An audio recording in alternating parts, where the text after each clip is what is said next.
Hello everyone, welcome to Flow Academy. I'm Kimi. Today we'll begin our learning of kinematics. So what is the kinematics? It is the analysis of motion of a particle or the body, or we say the object, like a particle. So the body like a particle is the thing that every part or every portion of it moves like a particle, or we say it travels along the same direction and velocity. So in this episode, I will introduce you the concept of displacement, velocity, and acceleration. So let's begin with the displacement. Before that, I will introduce you the concept of a position. Now we will discuss the motion along a straight line, or we say a certain axis, or we say x-axis. So this is a straight line. Well, imagine that there is a point, we say point P. So we need to find its position here. Position. Well, notice that in physics, when we say position, we generally refers to the relative position, since there is no such an absolute position. There is no absolute position. There's only relative position here. So when we say relative, we need to find a reference. In this case, we need to find a reference point. So this is the reference point, or we say the original point O. So we can compare the distance, or find the distance between these 2 points, point P and O. So there's, for instance, like 5 meters. So the 5 meters, this quantity, this magnitude is the position of P.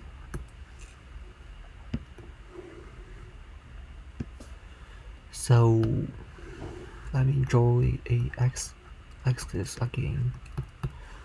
So this is the original point, and this is point P. Well, imagine that this point P just moves or travels along this straight line. Finally, it goes here. So maybe this is P here. So this is the initial position, maybe 5 meters, or I will use x1 to represent it. So this is the final position, or x2. Well, in physics, we define displacement as the vector connecting initial point and final point. So I will use maybe a blue to represent it. So in this case, the initial point is this, and the final point is this. So the displacement vector is this, maybe delta x. So this vector is the displacement vector, and it has the magnitude x2 minus x1. Well, obviously, this length is x2 minus x1. So we can use delta x to represent this.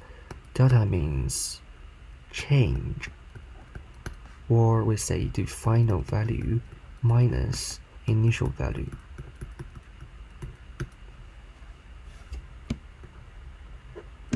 Also notice that the sign, the positive or negative sign of the displacement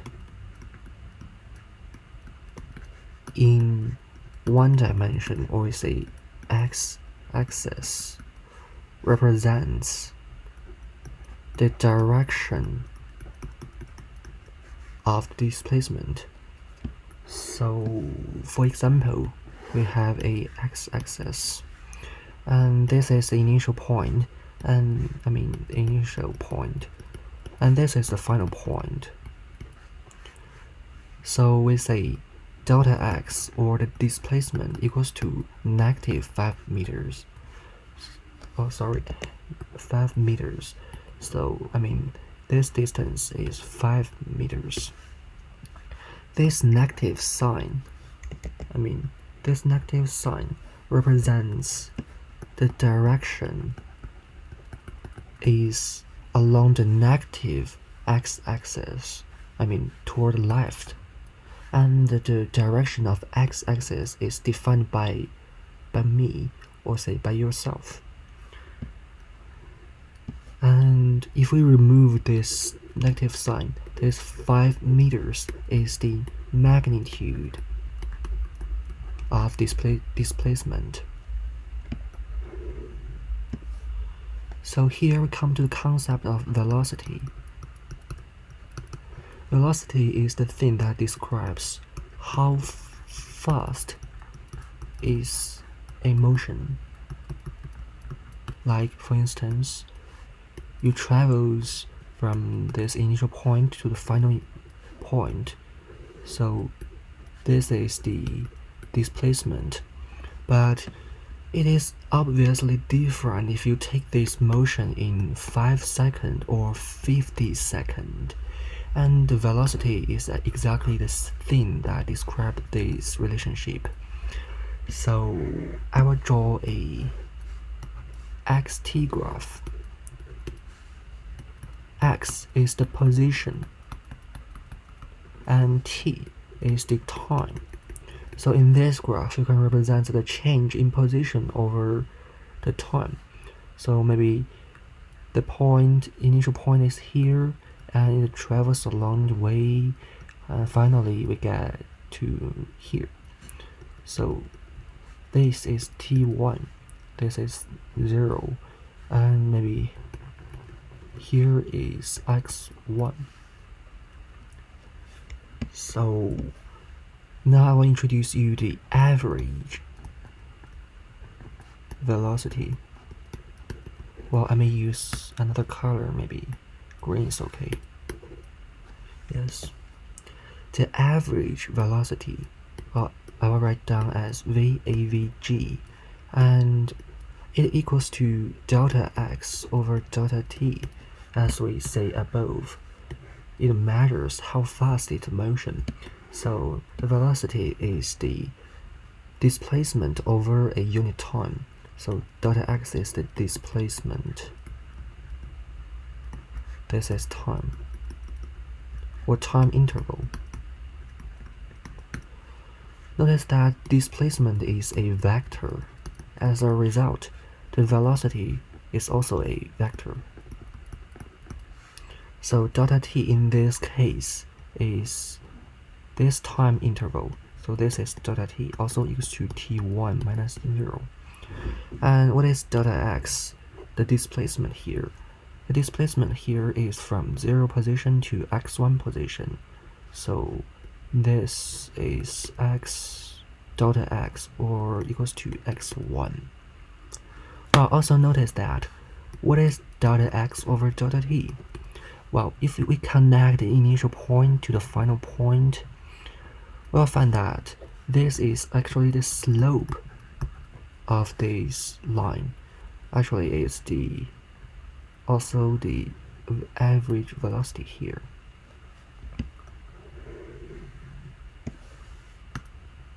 Well, I will change another color. So we now have average velocity, which measures the change in position, or we say delta x over delta t, in certain time interval delta t. But what about the velocity in an instant? So let me draw another xt graph. xt graph. So let me draw it like this. I mean, another is better. A curve is better here.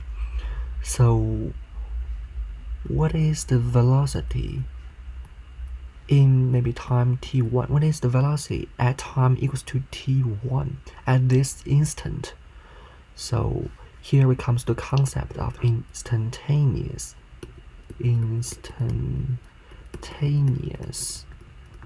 velocity, or say VIN, and it equals to limit delta t approaches 0, delta x over delta t, or in calculus represented as dx over dt.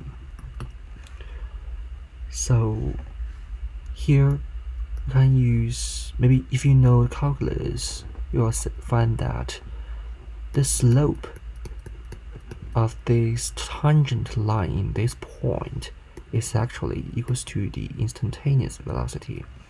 Also, if you have the function, maybe xt function, and the derivatives of this xt function is also the instantaneous velocity. Also, you can notice this thing. The derivative of the xt function is the instantaneous velocity. So, for instance, maybe xt equals to 4t squared plus 2t. And if you want to find the instantaneous velocity at any instant, the only thing you need to do is find dx over dt is equals to 8t plus 2. And you can substitute t here, and you will find the instantaneous velocity in any time. Sorry. So here, I'll change it to white. It comes to the concept of acceleration. Well, it measures the ratio of the change in velocity and the time interval. I mean, it is very similar to the velocity, which measures the change in position in this time period. So it equals to delta v over delta t. And you may notice that velocity is a vector, so the acceleration is also a vector.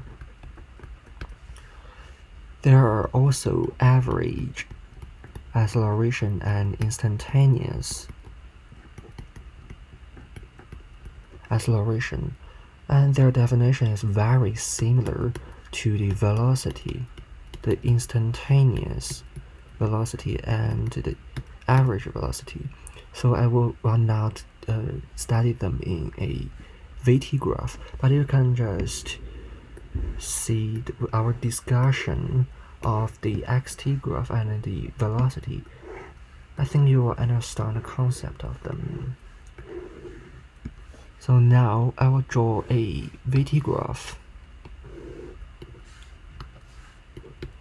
So this is the curve. So can you tell me what is the area under the VT graph? Well, if we study that v equals to delta x over delta t, we will find that the area under the VT graph is also the displacement over this time period. And in calculus, we can write it down as delta x equals to the integral of v dt. Also, if we draw a AT graph,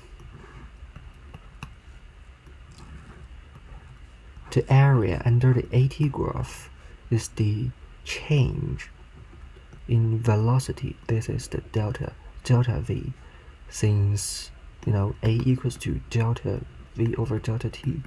In calculus, we can represent it as delta v equals to the integral of a dt.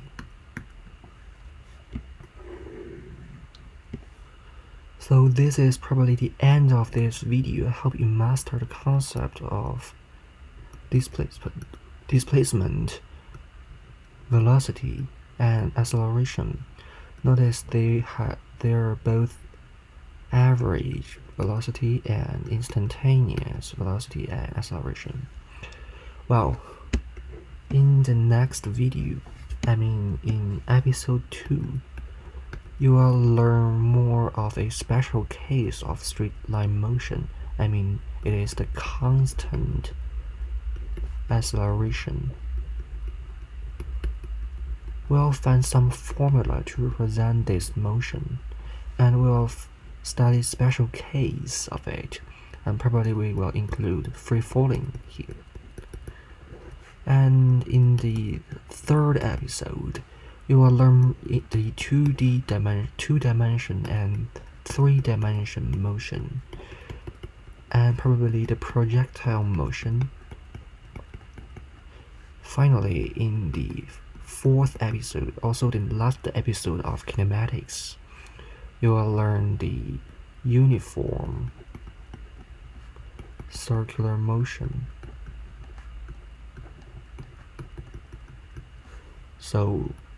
And in this episode, the displacement, velocity, and acceleration. So this is all the content of kinematics. If you like my video, please leave a like and subscribe me to follow me. And Flow Academy has videos for other interesting AP subjects.